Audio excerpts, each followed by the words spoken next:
Want help to grow your business? Download BRiN, the world's first business advisor in your pocket. To find out more, visit BRiN.ai or search the App Store today.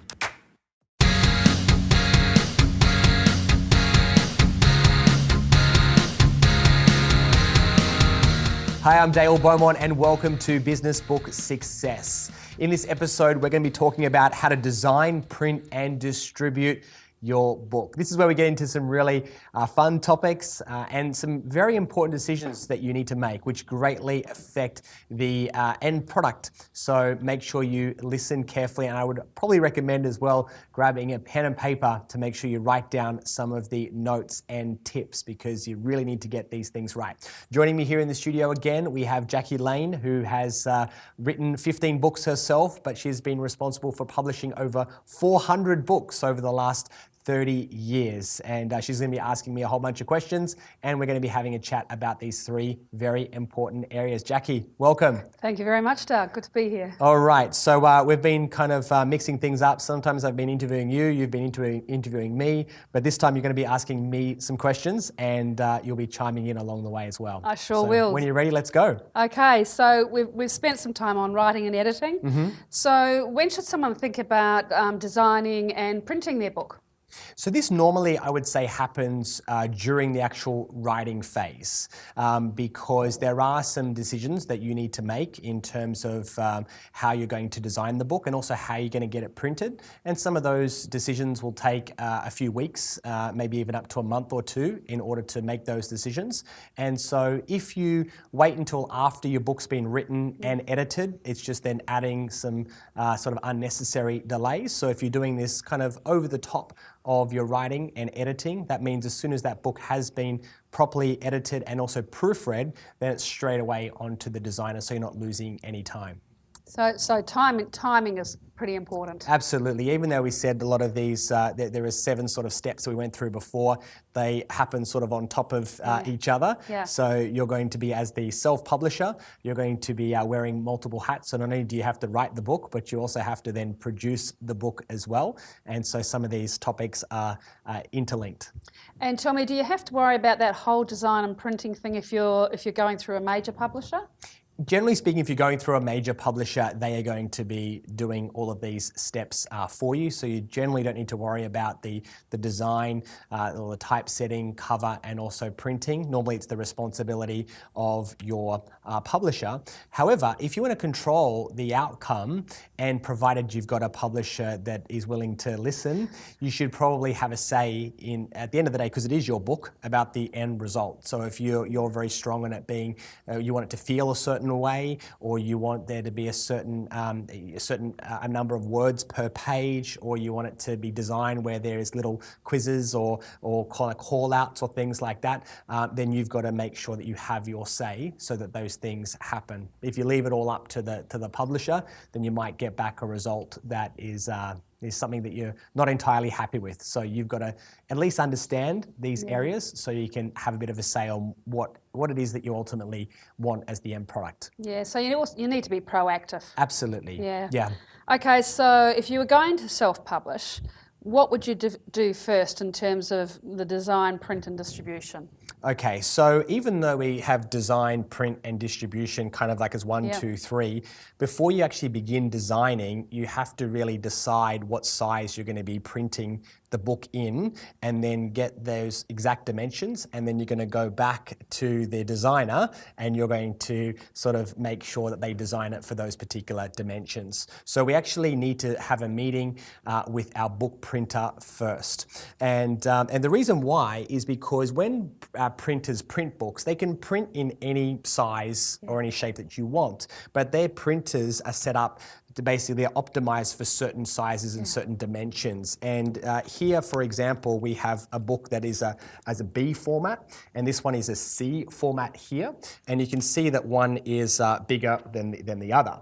Now, if you don't kind of understand about these sizes, and you say design your book so it's say an extra 3 or 4 millimeters or sort of half an inch more than a B, you're actually paying for a C format, so you're paying more money, and then all they're going to do is crop it, and it's basically going to wind up being slightly bigger than this. So what you want to do is, if you want to save the most or have the best sort of bang for your buck in a way, you want to make sure that you are, if you're picking B as your size that you actually want, then you get the exact sizes for the printer that you're going to go with. You give those to your designer, and they're going to be typesetting it for that specific size. Or if you choose to be a bigger book, like a C format, again, they'll all have specific dimensions of the height and the width as well. So that's the reason why you need to see a printer sort of early on before you then give it to the designer. Because if you give it to the designer and you see the printer later on, then they might have to reformat the book, and the text will then reflow. It could add pages, it could delete pages,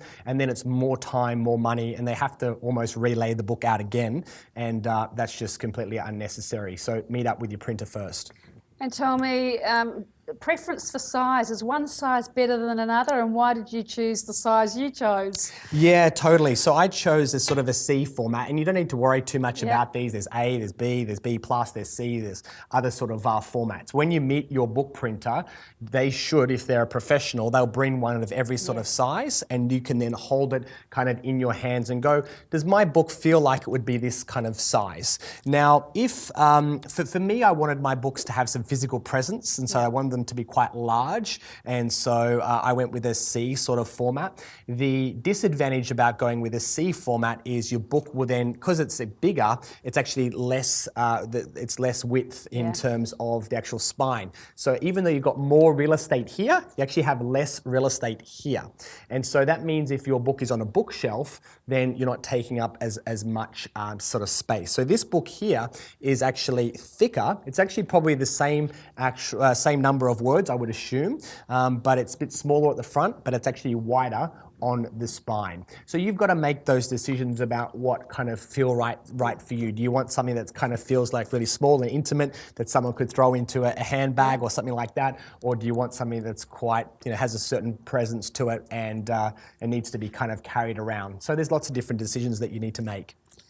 And finding a printer, how do you find a good printer? So there's a couple of ways to find a printer, and the first kind of big tip is that you want to find a company that just specializes in printing books, okay? And I would go so far as to say that if they print business cards or brochures or letterheads, then they're not a specialized book printer, so don't go with them. One is you'll end up paying more. It'll be more expensive if you go with just sort of like a local printer that does brochures and posters and those type of things. They'll say, sure, we can print it, because they can print anything, but they don't have proper systems and checks in place, as opposed to a company that does this all day, every day. There are a number of things that they will make sure that are checked and double checked before it actually gets printed, which your local printer won't actually know. So even though they can do it, they may make a mistake, and they'll basically say, sorry, it's kind of your fault, and they won't take any responsibility. But a professional book printer, they will make sure that everything is done properly from the start. So again, the rule is go with a specialized book printer. Now, how you find them is very simple. You can go to any book, and inside there's two kind of pages to look at. One of them is called the imprint page, which is normally about 3 pages in or 4 pages in. It's normally on the left-hand side, and it will almost always list who the book was actually printed by, and it will normally have a name and sometimes even the website of where it was printed. And then the other place to look is occasionally, not always, but sometimes the author will acknowledge their printer, especially if it's self-published, to say thank you. And that could be in the acknowledgements. But the imprint page is normally the best place to actually look. And so we've found a printer. What information do I need to get from the printer to give to the designer? Okay, so the main one is the actual dimensions of the book. So how wide is it, and also how tall is the book as well. And the other thing that a good printer should know as well is, and this is getting a little bit sort of technical, is what type of a system are they going to use for the binding? Because certain books, depending on how they're being bound, they'll be able to open more, and some of them some even cookbooks can lie flat. Yes. This one obviously can't lie flat, but certain cookbooks will lie flat. And if they can lie flat, what it means is that you'll be able to see all of the space that are kind of in the middle.